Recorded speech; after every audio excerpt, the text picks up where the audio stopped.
A Saudi prince was arrested after a woman was seen screaming and bleeding while scaling an 8-foot wall outside of his Beverly Hills mansion rental. Now, the woman worked for the prince and claimed he tried to force her to orally copulate him. Now, neighbors reported seeing a bleeding woman screaming for help as she tried to scale an 8-foot high wall that surrounds the property. And Majed Abdulaziz Al-Saud, who's 28, was arrested this week on suspicion of forced oral copulation of an adult and freed Thursday on $300,000 in bail. Now, he was held on suspicion of false imprisonment, sexual assault, and battery, then ultimately booked for alleged forced oral copulation of a worker inside of the residence. Now, following the incident, detectives found more victims who were also alleging crimes against Mr. Al-Saud. Now, neighbors in the area said that this is the first time that they've seen any sort of activity like this out of this mansion.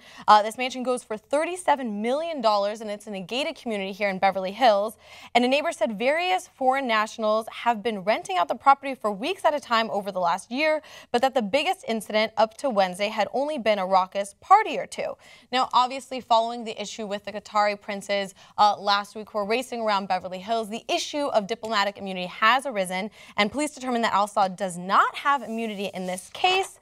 For clarification, some foreign royalty do have diplomatic immunity, but it depends on the dignitary's status in his home country's government and the level of the offense he is accused of committing in the United States. And Al-Saud is expected to appear in court on October 9th. Yeah, so people were saying in response to the story about the guys driving around in the really expensive cars, he got out of his car and said, you know, I could kill you if I want to and get away with it. Like, there's TV shows talk about diplomatic immunity. It does not mean that you can literally do anything you want, get away with it. Right. And I have a theory as to why people are saying... For some people it does. I mean, if you're the ambassador, it might. Yeah, but I still think that there could very well be limitations based on the relative power between the two countries. I mean, if we're talking about China, Russia, perhaps.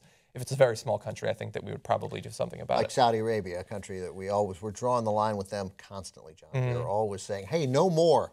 No more can you fund the terrorist attack on the United States that killed 3,000 people. They just did draw the line right there. They said that he does not have diplomatic immunity. Did you know this fact? Because I don't know what to say about this case, so I'm going to bring up something else. So did you know that Osama bin Laden's, I think it's father, might be its grandfather, but I think Osama bin Laden's father owns one of the biggest and most powerful construction companies in the world. Okay. And it's called I believe it's called the Bin Laden Group. I knew that 10 years ago and have forgotten it in the intervening years. What's amazing is that they haven't changed the name. Yeah. That is some balls. Well, it's like Smith in the region. It's an interesting marketing ploy. No, I mean, but it's not. It's been. Yeah, even Blackwater changed their name. Right, even Blackwater changed their name. The Bin Laden Group's like, no, we're the Bin Laden Group. What of it?